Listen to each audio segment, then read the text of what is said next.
well-defined eye. We can easily track that lightning strikes around the eye. It has been rapidly intensifying over the last couple hours. Not what we want, right? Another hurricane getting stronger as it approaches land. And the bands are now starting to whip through the Tampa Bay, St. Petersburg, and Sarasota area. Feels like a storm's going on, and the winds are picking up. In the next hour, this is as close as the storm is going to get to Tampa Bay. So the strongest winds you're going to deal with are over the next 2 to 3 hours. We've had gusts of 61 in Venice, 52 in Sarasota, 50 range, and we're starting to get power outages because of these wind gusts. I have a lot of plots on here because I just want to make sure I don't miss anything. But you can notice where the storm is heading. Look at Tallahassee to the north, Perry, Live Oak. It's barely windy at all.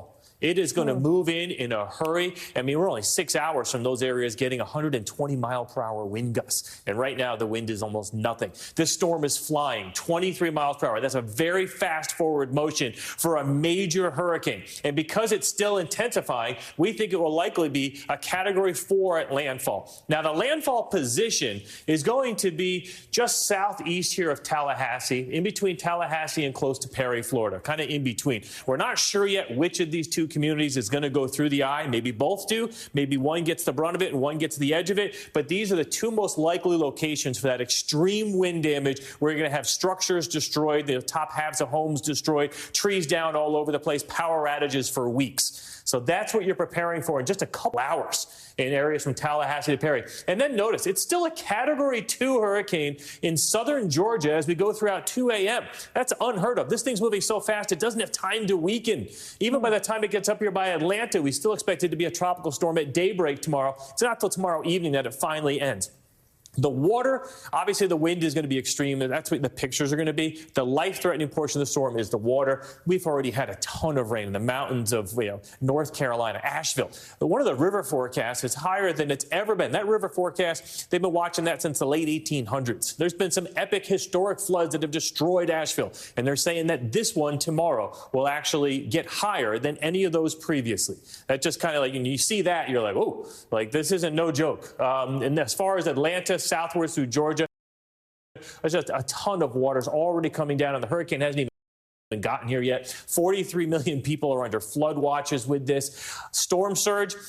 There's one good thing about this storm. It's making landfall in about the most remote populated portion of the Florida Panhandle possible. You look at a population density map, there's not much up here where that 10 to 20-foot storm surge is going to be. There's just a couple small communities, and those unfortunately are going to go through something they've never seen before with up to 20-foot storm surge. Cedar Key southwards, you're not getting a direct hit, but we're predicting the highest water levels in Tampa Bay ever recorded.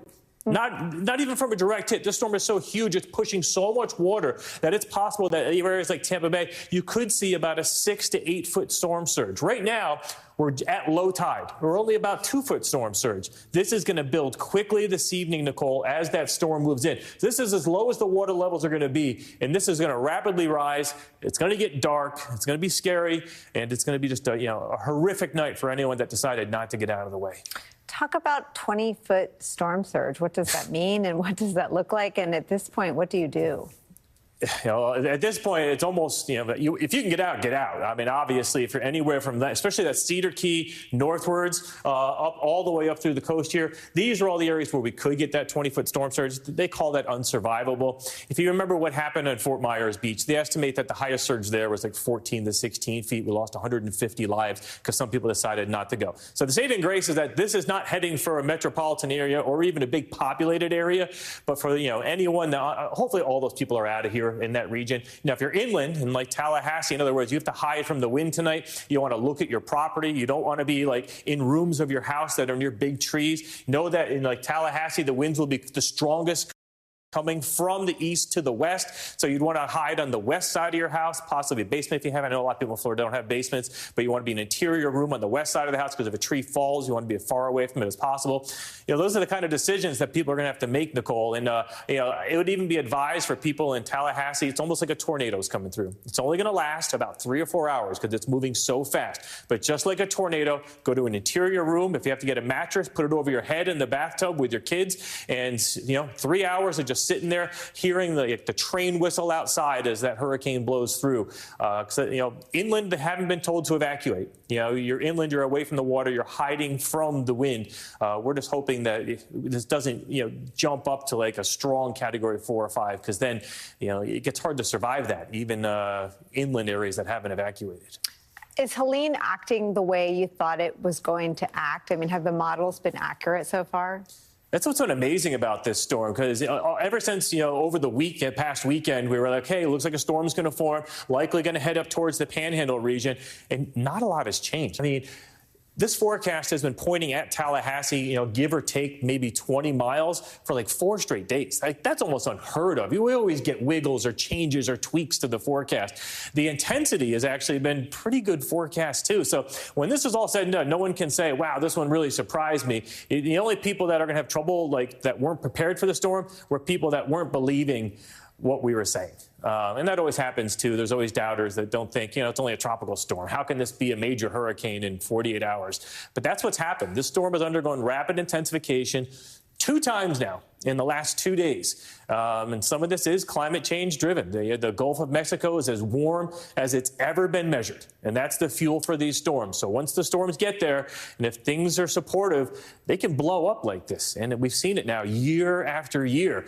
And that gets into a whole different discussion about climate change, insurance rates. But we'll deal with all that after we're done with the destruction from this one. It's something that folks in Florida have to live with, a fact of life there. Bill Cairns, thank you so much. And thank you for your blunt warnings for any of our viewers living there with loved ones there. We appreciate you. Let me bring in my colleague, NBC News correspondent Marissa Para. She's in Tampa. Marissa, we just heard you are, the hurricane is as close as it's going to be to Tampa. And that means a whole lot of wind. Tell us what you're seeing and feeling. Hey, well, I can confirm what we just heard from Bill. Those wind gusts really picking up. We certainly felt that. The rain picking up. You can see the water behind me getting choppier. And what you probably can't notice, what we have seen on the ground, is we are starting to see that water level rise here.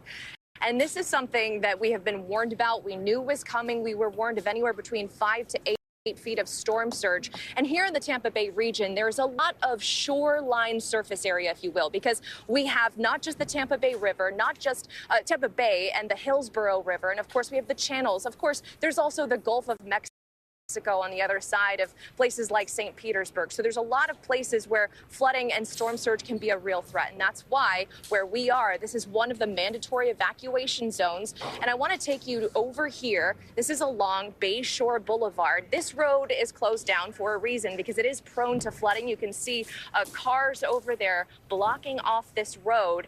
And this is the frustration that we have seen from authorities like the Pinellas County Sheriff.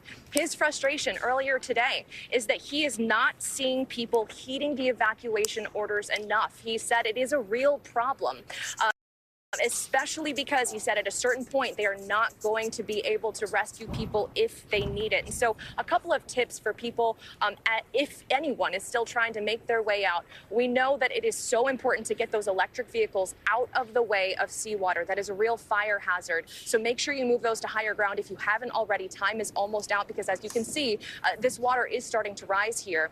And another thing, make sure you cut off the main breaker and the gas in your home if it is in a flood zone or storm surge zone prone area, because this can also be a fire hazard. So, Nicolle, authorities really urging people. I mean, they've been asking people for the last 24 hours to get out, but time is really running out because, as you can see, it's really starting to come down here, Nicolle. Marissa, do you have any data on how many people have, in your words, frustrated authorities by not heeding the evacuation warnings? Is it more than usual? Is it an atypical number of folks that haven't heeded those warnings? Hard to say, Nicolle. We know that Pinellas County Sheriff said this morning during a press conference it was too many. He didn't give any specific numbers, but I think, in his eyes, even a few is too many. I mean, he doesn't want to see any loss of life here, but we do know that they have done measures, not just mandatory evacuations. They've closed down the bridges. This is something that is typical. We've seen that before. We saw with Hurricane Idalia last year. They closed the Howard Franklin Bridge. They closed the Skyway Bridge. And if you have seen those images. It's not just because of the wind gusts. Actually, one of those bridges, we saw really strong, powerful visuals of water lapping over the sides as cars were trying to cross it. So, Nicolle, I think authorities have done the best that they could to try to make sure people have been given the warning, but it is up to them, of course, ultimately whether or not they heed it. I want to point one thing out. This is an example of what authorities are asking people not to do. This is not a good idea. There is a person inside of that boat right now riding out the storm. Please do not do that. And again, authorities have been asking people to heed the evacuation order for now days, but at this point, we are running out of time. So there are shelters that are open. We know that they're still taking people in. So please heed the orders before it's too late, is what they're asking. Marissa Para, live for us in Tampa. Thank you so much for your reporting. Please stay safe yourself. Joining our coverage, former Republican Congressman from Florida, MSNBC political analyst David Jolly. David Jolly, I'll ask because I know our viewers will ask, are you safe? Are you and your family safe?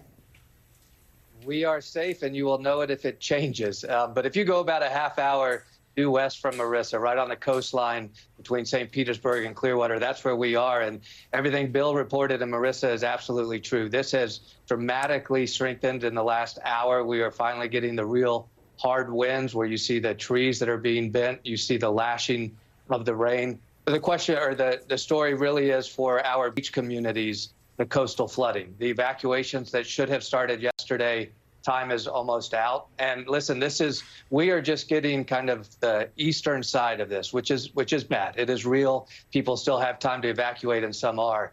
But for the towns that are going to bear the brunt of this tonight, there is still this window to prevent the loss of life and provide for personal safety. And that simply must be done. I mean, uninhabitable was the word that was used. Clearly, we are going to see that in areas. And as Bill pointed out, the area of Cedar Key, Big Bend to the state of Florida is less populous than many of the metro areas that you might see. But I would also point out the economic disparity around the Big Bend is obvious and significant. A lot of hardworking, good-working people there, maybe older homes, but the economic disparity is real. And it is real for those communities to take another devastating hit from a hurricane. This will have, hopefully, fewer personal losses, though I'm sure we will see the loss of life, perhaps, from those who didn't heed the warning. But the economic impact on the state and on those communities will be very significant. I mean, I lived in Tallahassee when I worked for Governor Jeb Bush, and Tallahassee isn't often in a direct path. Just talk about Tallahassee, and some of those communities are beautiful. Apalachicola looks like it's a little outside of the direct hit, but a lot of those are beautiful and fragile beach communities. Talk about the folks in that direct path. Yeah, for people not familiar with Florida, as you know, Tallahassee is not a major metro area. It's kind of a sprawling mid-metro area in the state of Florida, but it is the old seat of our state government and lined with old oak trees and Spanish moss. And so those oak trees become a real danger. There's one, I keep looking outside our window. We have about an 80-year-old oak right outside this window I'm keeping an eye on. And so you likely will see damage from the very high winds that are predicted. Tallahassee sitting more inland, so the flooding not likely. But all of those coastal communities certainly is where they're talking about storm surge anywhere from 8 to 20 feet, depending on where you are. Right now, Tallahassee appears to be bearing the brunt of the wind. Those coastal communities and more towards the east will be bearing the brunt of the water that will be coming ashore. And that really is going to be the real danger in this storm. You also have to look out right now as we were seeing the bands lash Sarasota and Tampa Bay. This is also where there's an opportunity for real tornadic activity. And you have to move quickly if you get the alerts about tornadoes in the area, because this is